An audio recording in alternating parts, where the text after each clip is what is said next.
નમસ્કાર મિત્રો, આજની વાતમાં આપનું સ્વાગત છે. અને આજે વાત કરીશું સ્થાનિક સ્વરાજના જંગમાં સુરતમાં થઈ રહેલી આપ અને ભાજપની ટક્કરની. શું આ વખતે આમ આદમી પાર્ટી સુરતમાં ચમત્કાર કરી બતાવશે?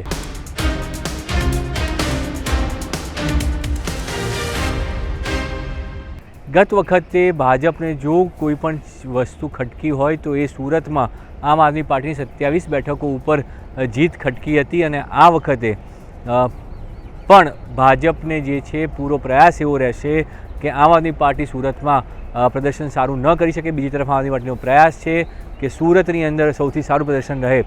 જો મહાનગરપાલિકાઓની વાત કરીએ તો 15 મહાનગરપાલિકાઓની ચૂંટણી ગુજરાતમાં થઈ રહી છે, પણ આમ આદમી પાર્ટીનું કોઈ એક જ મહાનગરપાલિકામાં ફોકસ હોય તો એ ફોકસ ફક્ત ને ફક્ત સુરત મહાનગરપાલિકા ઉપર છે. અને એટલા માટે જ સુરતમાંથી મનોજ સોરઠિયાને ટિકિટ આપવામાં આવી છે. મનોજ સોરઠિયાને ત્યાં પોતાના મુખ્ય ચહેરા તરીકે ઉતારીને પાર્ટી એક મોટો દાવ ખેલ્યો છે. એવો પ્રયાસ કરવામાં આવી રહ્યો છે કે સુરત મહાનગરપાલિકામાં જો આમ આદમી પાર્ટીનું શાસન આવશે તો મનોજ સોરઠિયા જે છે ત્યાં પાર્ટીનો ચહેરો હશે અને મહાનગરપાલિકામાં લોકોને સફળ અને સ્વચ્છ સાફ શાસન જે છે આમ આદમી પાર્ટી આપશે તે પ્રકારનો દાવો કરવામાં આવ્યો. સૌથી પહેલો મેનિફેસ્ટો જે મહાનગરપાલિકા માટે જાહેર કરવામાં આવ્યો તે પણ આમ આદમી પાર્ટીએ સુરતમાં જાહેર કર્યો. અને જે પણ મોટા નેતાઓએ પ્રેસ કોન્ફરન્સ કરી અથવા તો ત્યાં પ્રયાસ કર્યો તો એ ત્યાં જ કરવામાં આવ્યો. ત્યાં સુધી કે જ્યારે ફોર્મ ભરવાનો અંતિમ દિવસ હતો ત્યારે તમામ ઉમેદવારોને 100 ઉમેદવારોને એક જગ્યા ઉપર રાખવામાં આવ્યા. એક હોલમાં બપોરે 4 વાગે જ્યાં ફોર્મ ભરવાનો ફોર્મ પાછા ખેંચવાનો જે અંતિમ સમય 3 વાગ્યાનો હતો ત્યાં સુધી તમામ ઉમેદવારોને એક જ જગ્યા ઉપર રાખવામાં આવ્યા. અને ખુદ ગુજરાત આમ આદમી પાર્ટીના પ્રદેશ પ્રભારી ગોપાલ રાય પણ ત્યાં હાજર રહ્યા હતા. એટલે આ વાત બતાવી રહ્યું છે કે આમ આદમી પાર્ટી સુરત માટે કેટલી ગંભીર છે. તો બીજી તરફ ભાજપ પણ જે છે સુરત ઉપર પૂરું જોર લગાવ્યું છે, કારણ કે સુરતથી ખુદ નાયબ મુખ્યમંત્રી આવી રહ્યા છે. કેન્દ્રીય જળશક્તિ મંત્રીનો વિસ્તાર છે જે ગત વખતે ભાજપના પ્રદેશ પ્રમુખ હતા અને એમણે છડે ચોક કહ્યું હતું કે જે 27 સીટો આવી તે જે છે કેટલી ખટકી હતી ભાજપને તે તેમણે પોતાની અનેક સ્પીચોમાં પણ કહ્યું હતું. એટલે આ વખતે ભાજપનું પૂરું જોર છે કે સુરત મહાનગરપાલિકાની અંદર આમ આદમી પાર્ટીની સીટો જે છે ઓછી આવે ગત વખત કરતાં, જેથી કરીને તેમનો ગ્રાફ નીચો થયો છે અથવા તો આમ આદમી પાર્ટી સફળ નથી રહી તે સાબિત થઈ શકે. અને બીજી તરફ આમ આદમી પાર્ટી એવો પ્રયાસ કરી રહી છે કે સુરતમાં આ વખતે 27 કરતાં સીટો વધે, જેથી કરીને કહી શકાય કે ગુજરાતમાં આમ આદમી પાર્ટીનું પ્રભુત્વ વધ્યું છે અને ધીરે ધીરે આમ આદમી પાર્ટી વધુ લોકપ્રિય થઈ રહી છે. સુરતમાં જે રીતે સીટો વધી તેના હવાલે લઈ અને આવનારી વિધાનસભા ચૂંટણીઓમાં આમ આદમી પાર્ટી એક મોટા દાવાઓ અને આરોપો સાથે મેદાનમાં આવે તે પ્રકારની રણનીતિ ઘડી રહી છે. આજે ખુદ દિલ્હીના પૂર્વ નાયબ મુખ્યમંત્રી મનીષ સિસોદિયા પણ જે છે એ સુરતની મુલાકાતે હતા અને સુરતમાં તેમણે તમામ વચનોની લાવણી કરી.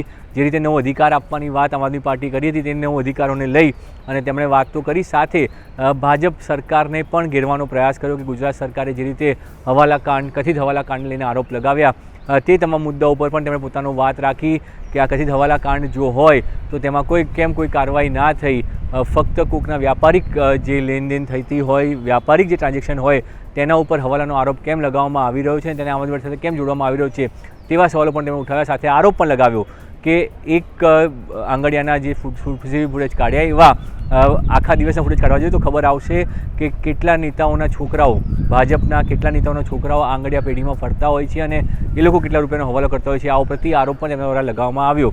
એટલે સુરત ઉપર જે છે આમ આદમી પાર્ટીનું પૂરું જોર છે.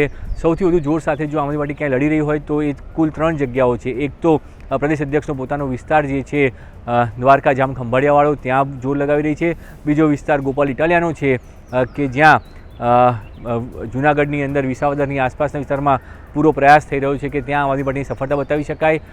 આદિવાસી વિસ્તારમાં તો ચેતર વસાવા પહેલાંથી પોતાનો એક મજબૂત ગઢ બનાવીને રહ્યા છે એટલે તે વિસ્તાર તો તેમનો છે જ, પણ સુરત એક એવી જગ્યા છે કે જે મહાનગરપાલિકાઓમાં સૌથી મોટી બીજા નંબરની મહાનગરપાલિકા છે અને ત્યાં આમ આદમી પાર્ટીને પોતાનું એક ભવિષ્ય દેખાઈ રહ્યું છે કે આમ આદમી પાર્ટી જો ગુજરાતમાં કોઈ સારું પરફોર્મન્સ કરી શકે તો એ સુરત મહાનગરપાલિકામાં કરી શકે. અને એટલા માટે સુરત મહાનગરપાલિકાની અંદર કેવી રીતે સીટો વધે, 27 કરતાં વધુ સીટો. આમ તો આમ આદમી પાર્ટી બહુમત માટે પ્રયાસ કરી રહી છે, જનતાને અપીલ કરી રહી છે કે પોતાને બહુમત આપે અને સુરત મનપામાં જે છે આમ આદમી પાર્ટીનું શાસન આવે. એવી પહેલી મનપા બને કે જે આમ આદમી પાર્ટીની મેજોરિટીવાળી હોય તેવો દાવો અને તેવી અપીલ આમ આદમી પાર્ટીએ પ્રચારમાં કરી છે. ખુદ ગોપાલ ઇટાલિયાએ પણ ત્યાં પ્રચાર કર્યો, તમામ મોટા નેતાઓએ ત્યાં પ્રચાર કર્યો, પ્રદેશ પ્રભારી પણ ત્યાં રહ્યા, હવે મનીષ સિસોદિયા પણ ત્યાં આવ્યા છે.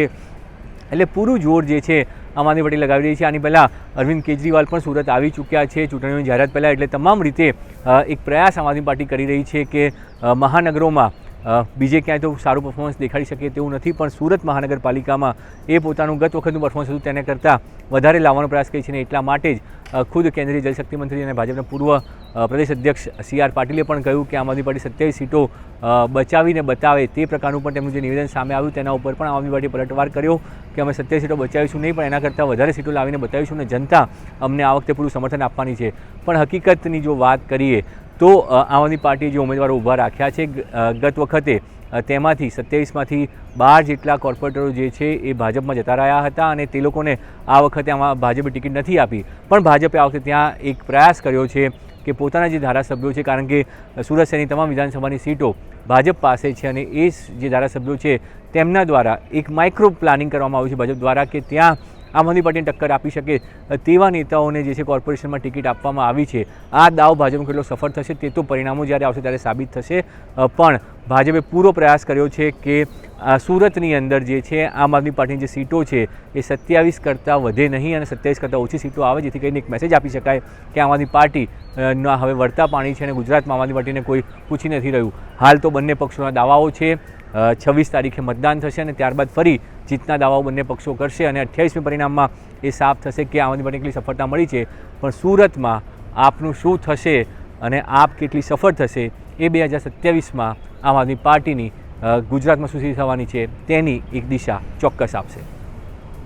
અત્યારે તો બસ આટલું જ. વધુ સમાચારમાં જોતા રહો ગુજરાત તક.